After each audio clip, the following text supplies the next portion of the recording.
आता सध्या जे आहे नगरपालिका निवडणुका ह्या घोषित झालेल्या आहेत आणि त्या संदर्भामध्ये खास करून नांदगाव मनमाड ह्या भागामध्ये त्यांच्याही कार्यकर्ते आणि आमच्याही कार्यकर्त्यांचं म्हणणं असं आहे की एकत्रित आपण लढलं पाहिजे. तर त्या संदर्भामध्ये जे आहे एक काय परिस्थिती आहे तिकडे मनमाडमध्ये काय परिस्थिती आहे, नांदगावमध्ये काय परिस्थिती आहे, तर त्याचा जे एक आढावा जो आहे मी त्यांना ब्रीफ केला. येवल्यामध्ये सुद्धा जे आहे आम्ही त्यांच्याही काही लोकांच्या आणि आमच्याही लोकांच्या किंवा झालेलं एकत्र तर चांगलं होईल. तर त्या संदर्भामध्ये सुद्धा मी त्यांच्याशी चर्चा केली आणि त्यांना प्राप्त परिस्थितीमध्ये कुठच्या पक्षाची काय ताकद आहे आणि किती उमेदवार कोणाकडे आहे या सगळ्या संदर्भात जो आहे एक गोषवारा त्यांच्यासमोर मी मांडला. ते त्यांच्या काही लोकांची पदाधिकाऱ्यांशी अजून चर्चा करणं बाकी आहे त्यांचं. ते बोलले आज मी सगळ्यांशी ती चर्चा करेन आणि उद्या पुन्हा एकदा मुंबईला आम्ही भेटणार आहोत. येवल्याच्या जागेच्या संदर्भात भाजपचे जे स्थानिक पदाधिकारी आहेत ते नगराध्यक्षपदासाठी प्रचंड आग्रही आहे की ही नगराध्यक्षपदाची जागा आहे ती भाजपकडे राहील अशा प्रकारचा त्यांचा आग्रह आहे.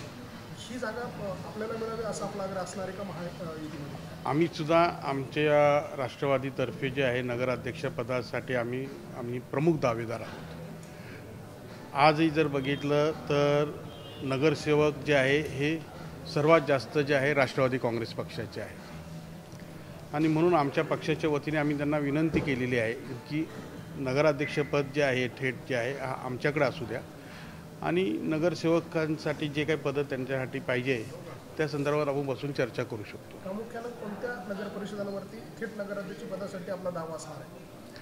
आता सध्या जे आहे येवल्यासाठी आम्ही त्यांना सांगितलेलं आहे, नांदगावसाठी सांगितलेलं आहे आणि मनमाडमध्ये त्यांचा आग्रह आहे की त्यांच्या थेट नगराध्यक्षासाठी त्यांचा उमेदवार असावा.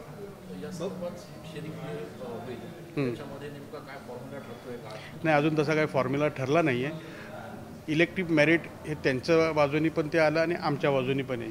ज्यांच्याकडे ज्या उमेदवाराकडे इलेक्टिव्ह मेरिट आहे त्यांना आम्ही प्राधान्य देऊ. हो, पण याच्यामध्ये महायुतीचा आणखी एक घटक पक्ष आहे शिंदेची शिवसेना. तुमच्या बैठकीमध्ये त्यांचा कुठे उल्लेखच नाही आहे. मग त्यांना बाजूला ठेवून भाजप आणि राष्ट्रवादी दोघं एकत्र येणार आहेत त्यांना?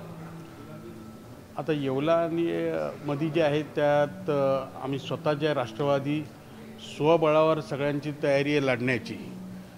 परंतु काहींचं म्हणणं आहे की बाबा BJP बरोबर आलं तर आणखीन चांगलं एकत्रित राहणं आपल्याला सोयीचं राहील. तिथे काय तेवढी शिंदे गटाची तेवढी त्यांची काही ताकद नाही आहे आणि ते आमचे प्रतिस्पर्धी असल्यामुळे आम्ही काय त्यांच्याबरोबर आम्ही काही युती करू शकत नाही. आणि तसंच जे आहे मनमाड आणि नांदगावमध्ये सुद्धा ते आमचे विरोधक आहे, आम्ही त्यांचे विरोधक आहोत, तर आम्ही त्यांच्याबरोबर युती करायचा काही प्रश्नच येत नाही. आणि म्हणजे ह्या तिन्ही नगरपालिकांमध्ये शिंदे गट विरुद्ध राष्ट्रवादी काँग्रेस भाजप असं चित्र आहे?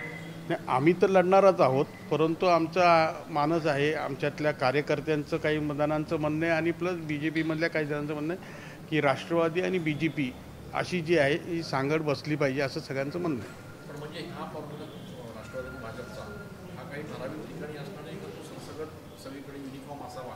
नाही, प्रत्येक ठिकाणी आपापल्या लोकल लेवलवर लोकल कार्यकर्त्यांचं आणि तिकडची परिस्थितीनुसार तो निर्णय घेतला जाईल. शिंदेची शिवसेना यात फार महत्त्वाचा भाग असणार आहे. विशेषतः नांदगावमध्ये ज्या सुहास कांदेंच्या समोर तुम्ही निवडणूक लढला, एकमेकांच्या समोर राहिला, या नगर परिषदेच्या निवडणुकीमध्ये एकत्र चित्र राहणार की पुन्हा तोच संघर्ष पाहायला मिळणार?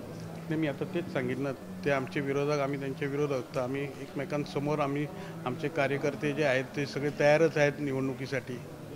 आमच्याकडं ऑलरेडी सगळ्या प्रभागांमध्ये उमेदवारसुद्धा तयार आहेत. आज महाविकास आघाडीची आणि मनसेची एकत्रित पत्रकार परिषद झाली. सगळ्या निवडणुका एकत्र करणार असं त्यांनी जाहीर केलं आहे भाजपला रोखण्यासाठी. आपल्याकडनं सगळ्या निवडणुका एकत्र युती म्हणून लढल्या जाणार आहेत का? या संदर्भात काही आता त्या संदर्भामध्ये वरिष्ठ निर्णय घेतील. ते आता तुम्ही कसा मी आमच्या नगरपालिका ज्या आहेत 2-3 ज्याच्या मी स्वतः बघतोय त्याबद्दलच बोलू शकतो. हा जो निर्णय झाला नाशिकमधला तो स्थानिक पातळीवरचाच निर्णय आहे. हो, स्थानिक. त्यांनी येणाऱ्या नगर परिषदेच्या निवडणुका आहे, नगरपालिकेच्या निवडणुका आहे, त्या पार्श्वभूमीवर महाविकास आघाडीने एकत्र लढले आणि त्यामध्ये मनसेला त्यांनी सोबत घेतलंय. हे आव्हान वाटतंय का आपल्याला? महायुतीला आव्हान वाटतंय का? आता नगरपालिकेला आमच्या इकडे तर आम्हाला तर काहीच आव्हान वाटत नाही. म्हणजे ते नसल्याच्या बरोबर आहेत तिकडे सगळे पक्ष. हो, तिकडे काहीच नाही ना.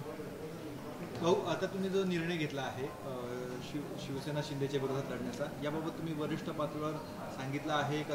हो, आमची चर्चा झाली. आमची पक्षाची जी आहे गेल्या आठवड्यात जेव्हा मुंबईमध्ये बैठक झाली त्यावेळेला जे आहे आमचे जे काही तिकडचे विधानसभा अध्यक्ष किंवा तालुका अध्यक्ष यांनी थेट प्रश्न विचारला होता की बा आम्ही आमच्या लोकल ठिकाणी आम्ही कोणावर युती करायची किंवा स्वबळावर लढायचं असं काय निर्णय जर तुम्ही दिला तर बरं होईल. तर दादांनी थेट सांगितलं की जिथे तुम्हाला वाटतं योग्य तो निर्णय तुम्ही घ्या.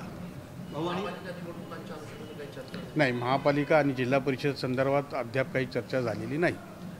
11 नगर परिषदा नाशिकमध्ये आहे. तुम्ही 3च्या बाबतचा निर्णय घेतलाय, परंतु उर्वरितच्या बाबत काय निर्णय झालेला आहे? आता उर्वरित ज्या ज्या ठिकाणी जे आमदार आहेत ते त्या परिस्थितीनुसार ते निर्णय घेतील.